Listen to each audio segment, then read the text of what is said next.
দর্শক সবাইকে আবারও স্বাগতম জানাচ্ছি সিটিজেন জার্নাল 24-এ। আপনাদের সাথে আছি আমি সাবিকুন নাহার রিঙ্কি এবং চলে এলাম আবারও আমাদের খেলাধুলা বিষয়ক শো, লাইভ শো মাঠের বাইরে নিয়ে। এবং আবারও আমার সাথে উপস্থিত আছেন সিটিজেন জার্নাল 24-এর সাব এডিটর তানভীর এলাহি। তানভীর, আপনাকে আবারও স্বাগতম স্টুডিওতে। ধন্যবাদ। কেমন আছেন, কেমন লাগছে সবকিছু? বিপিএল ফাইনাল হলো। এক্স্যাক্টলি। বিপিএল ফাইনালের শেষে চ্যাম্পিয়ন দলের নাম রাজশাহী ওয়ারিয়র্স। এবং রাজশাহী ওয়ারিয়র্সের ফাইনালে জেতার প্রসঙ্গে কিন্তু আমরা কিছু সময় আলোচনায় আছি। তানভীর, সবকিছু মিলিয়ে আসলে কেমন লাগছে যে রাজশাহী জিতে গেল? আপনার কাছে কেমনটা মনে হয়েছিল একেবারে শুরু থেকে? দেখুন, রাজশাহী যখন প্রথম ইনিংসে 174 রানের একটা পুঁজি গড়ে, তখনই আসলে চট্টগ্রামের জন্য এই রানটা চেস করা টাফ হয়ে গিয়েছিল। জি। এবং আমরা দেখেছি যে প্রথম দিক থেকেই চট্টগ্রাম ধুঁকছিল।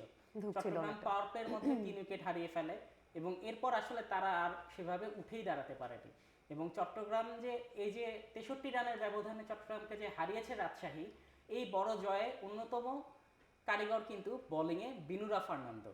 নিঃসন্দেহে। হ্যাঁ, শ্রীলঙ্কান এই পেসার বিনুরা ফার্নান্দো, তিনি কিন্তু আজ 9 রান দিয়ে 3 উইকেট নিয়েছেন।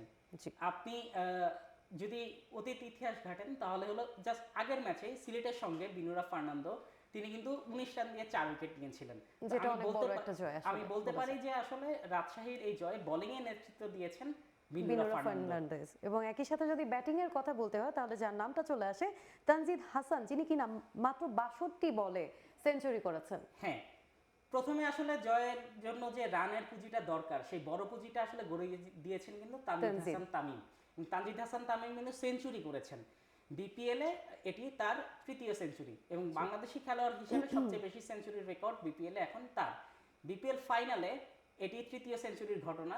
এর আগে বিপিএল ফাইনালে সেঞ্চুরি করেছিলেন তামিম ইকবাল এবং ক্রিস গেইল।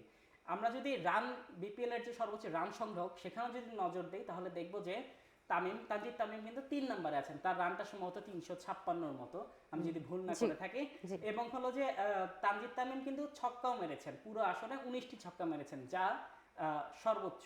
এবং তাছাড়াও হলো যে মাহমুদুল হাসান জয়, তারও ছক্কা 19টি। কিন্তু তানজিদ হাসান তামিম কিন্তু তার দলকে আসলে যে ওভার দ্য বাউন্ডারিতে যে একদম জয় এনে দেওয়া, শিরোপা এনে দেওয়া, সেটি কিন্তু তিনি করতে পেরেছেন। এক্স্যাক্টলি। আর সাইফজাদা ফারহানের কথা যদি বলি, যেটা সবার আগে চলে আসে, যদিও কিছু সময়ের জন্য আমারও মনে হচ্ছিল তিনি অন্তত হয়তো বা হাফ সেঞ্চুরি করতে পারেন, যেটা আসলে হয়ে ওঠে না। এই ব্যাপারটিকে আপনি কিভাবে দেখছেন? তিনি কিন্তু আসলে জুটি করেছিলেন। রাজশাহীর যখন ব্যাটিং হয়েছিল তখন হলো উদ্বোধনী জুটিটা 83 রানের হয়েছিল। তো তিনি আসলে 50 করতে না পারলেও তিনি কিন্তু সঙ্গ দিয়েছেন, যোগ্য সঙ্গ দিয়ে কিন্তু আসলে তিনি 30 বলে 30 করেছেন। রিঙ্কি, আপনি যদি এখন এখানে ফাইনাল যেহেতু শেষ, আমরা জানি যে মাঠে এবং মাঠের বাইরে রাজশাহীর দর্শকরা আনন্দ করছেন। আপনি যদি দর্শকদের নিয়ে আমরা যদি কিছু বলতে চাই তাহলে আজকে কিন্তু আসলে কানায় কানায় পূর্ণ ছিল মিরপুর স্টেডিয়ামটি। গ্যালারি কানায় কানায় পূর্ণ ছিল এবং আমরা জানি যে বাংলাদেশের মানুষ ক্রিকেট কতটা ভালোবাসে। আপনি জেনে থাকবেন যে একদিন আগে আসলে আমাদের এরকম একটি সিদ্ধান্ত এসেছে যে আমরা বিশ্বকাপ খেলতে ভারতে যাব না, টি-টোয়েন্টি বিশ্বকাপ খেলতে ভারতে যাব না। আমরা যে টি-টোয়েন্টি বিশ্বকাপ খেলতে ভারতে যাব না, কিন্তু তারপর আমরা যে আসলে ক্রিকেটটাকে কতটা ভালোবাসি, বাংলাদেশের মানুষ ক্রিকেটটাকে কতটা ভালোবাসে, সেটার প্রমাণ কিন্তু আজ বিপিএল এর ফাইনালেও আমরা আবার পেয়েছি।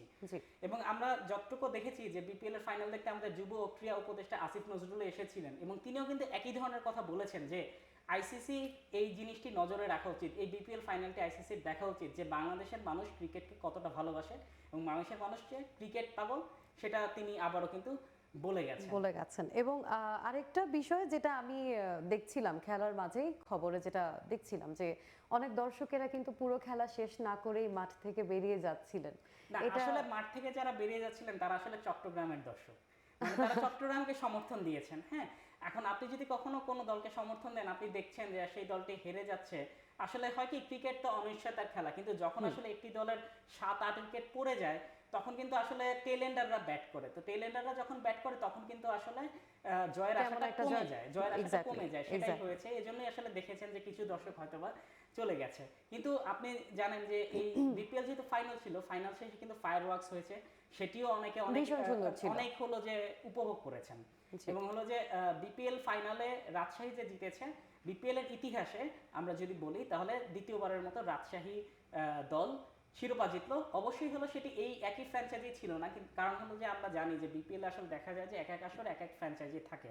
তো সেই হিসাবে আসলে এই ফ্র্যাঞ্চাইজিটা, রাজশাহীর এই বর্তমান ফ্র্যাঞ্চাইজি এই প্রথমবারের মতো বিপিএল ট্রফি জিতলো, কিন্তু রাজশাহী দল হিসেবে বা রাজশাহী যে দল বিপিএল এর, সেই হিসেবে এটি দ্বিতীয় শিরোপা রাজশাহী।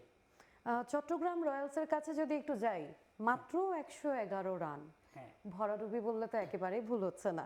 ফাইনালের যে চাপটা সেটি হয়তো বা আসলে চট্টগ্রাম প্লেয়ারদের মধ্যে জেগে বসেছিল প্রথম ইনিংসের পরে, কারণ যখন দেখা গেছে যে 150 উপরে রান হয়েছে ফাইনালে, আপনি ফাইনালে আসলে 100-র উপরে রান করলে সেটাই সাইকোলজিক্যালি ভাবে বিপক্ষ দলের উপর একটা প্রেসার অনেক পড়ে বড় যায়। একটা সেখানে প্রেসার পড়ে যায়। 150-র উপরে গিয়েছে 174 রানের পুঁজি, সেখানে আমার মনে হয় যে মানসিকভাবে চট্টগ্রাম রয়্যালস হেরে গেছেন। এবং আপনার যদি দেখেন রাজশাহী যখন ব্যাটিং করছিলেন তখন কিন্তু তারা এই আমাদের সেঞ্চুরি করেছে যে তানজিদ হাসান তামিমের দুটি ক্যাচ তারা মিস করেছিলেন।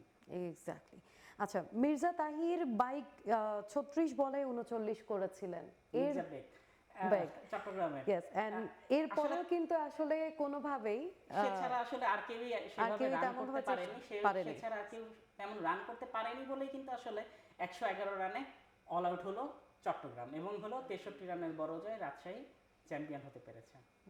সবকিছুর পরেও যেটা বলতেই হয়, হার জয় হার জিত থাকবেই। আসলে তবে দিন শেষে জিতেছে ক্রিকেট, দিন শেষে জিতেছি আমরা, জিতেছে বিপিএল, দিন শেষে জিতেছে বাংলাদেশ। ক্রিকেট। এক্স্যাক্টলি।